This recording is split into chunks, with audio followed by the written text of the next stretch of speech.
खबरवास share कंदासीं। पसंद जो पड़ो कंदड़ दुआ सेरा जे वासन पारां संदसि बाजाबी लाइ सिंध हाई कोर्ट में दरख़्वास्त दाख़िल कराई वई आहे। दुआ सेरा जे वालिदैन पारां दरख़्वास्त में चयो वियो आहे त SSP east SHO Alfalah in charge officer के दुआ सेरा खे बाज़ियाब कराइण जा हुकुम जारी कया वञनि।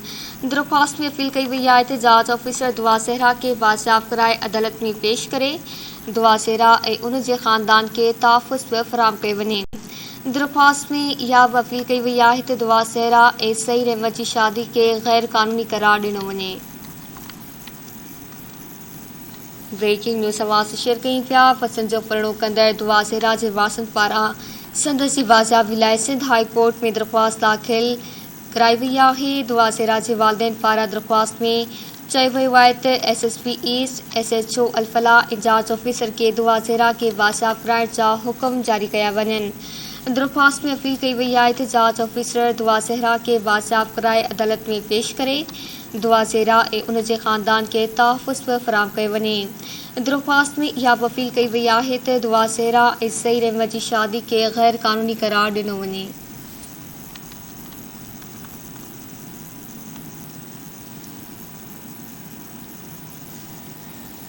ख़बर वास शेयर कयूं पिया। पसंद जो परिणो कंदड़ दुआ सेरा जे वारसनि पारां संदसि बाज़ियाबी लाइ सिंध हाई कोर्ट में दरख़्वास्त दाख़िल कराई वई आहे।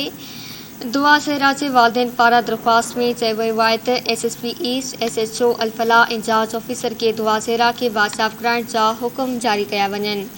दरख़्वास्त में अपील कई वई आहे त जांच ऑफिसर दुआ सेरा खे बाज़ियाब कराए अदालत में पेश करे दुआ सेरा ऐं उन जे ख़ानदान खे तहफ़्फ़ुज़ बि फ़राहम कयो वञे। दरख़्वास्त में इहा बि अपील कई वई आहे त दुआ सेरा ऐं सईद अहमद जी शादी खे गैर क़ानूनी करार ॾिनो वञे।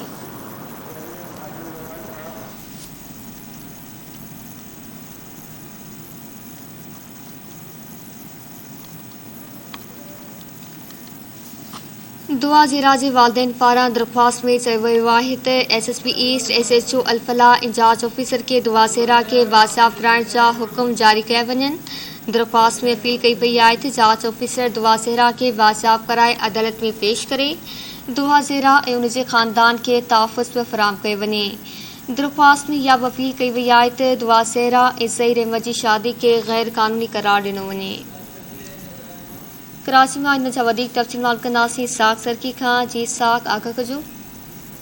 जी बिल्कुलु मालवी ॾिसो सिंध हाई कोर्ट में पसंद की शादी करण वारी दुआ ज़ेरा ऐं उनजे वालिदैन जेको आहे दुआ ज़ेरा जी शादी जे ख़िलाफ़ सिंध हाई कोर्ट सां जेको आहे रुजू करे वरितो आहे, जंहिंमें जेको आहे ॿुधायो वियो आहे त जेके SSP ईस्ट ऐं SHO अलफलाह आहे उन जांच करण खां पोइ जेकी अॻुभराई रिपोर्ट आहे उहा अदालत में जेको आहे जमा नाहे करे उन सां गॾु जेको आहे SSP ईस्ट ऐं SHO अलफलाह जांच करण खां पोइ दुआ ज़ेरा खे अञा ताईं बाज़ियाब न कराए सघा आहिनि, जॾहिं त जांच करण खां पोइ जेकी अॻुभराई रिपोर्ट आहे उहा बि अदालत में नाहे पेश कई वई, जंहिंमें दुआ ज़ेरा ऐं उनजी फैमिली पारां जेको आहे तहफ़्फ़ुज़ बि ॾिनो वञे। दरख़्वास्त में ज़िक्र ॼाणायो वियो आहे, जंहिंमें दुआ ज़ेरा जे वालिद जो चवणु आहे त 17 अप्रैल ते जेको आहे मुंहिंजी धीउ शादी कई हुई, पर उहा शादी गैर क़ानूनी आहे, जंहिंमें 16 अप्रैल ते राति जो जेको आहे 12:30 बजे जेको आहे उनजे वालिदनि पारां ॿुधायो वियो त असांजी जेकी धीउ आहे उहा गुम आहे। उनखां पोइ अलफलाह थाणे में जेकी दुआ ज़ेरा जे ख़िलाफ़ अगवा जो केस आहे उहो अणॼातल माण्हुनि जे ख़िलाफ़ दाख़िल कयो वियो हुयो, जंहिंमें जेको जांच ऑफिसर हुयो उन पारां जेको आहे चालान हुयो उहो अदालत में पेश करणो हुयो, पर अञा ताईं अदालत में पेश नाहे कयो वियो। जंहिंमें अदालत पारां इहो बि चयो वियो आहे त सोशल मीडिया जे ज़रिए उनजे वालिदनि खे दुआ ज़ेरा जी ख़बर पई, जंहिंमें तारीख़ जे जेकी निकाह जी तारीख़ हुई उहा ॿुधाए पिने त 14 तारीख़ हुई ऐं जेकी दुआ ज़ेरा जी उमिरि आहे उहा बि 14 साल थी ॿुधाई वञे।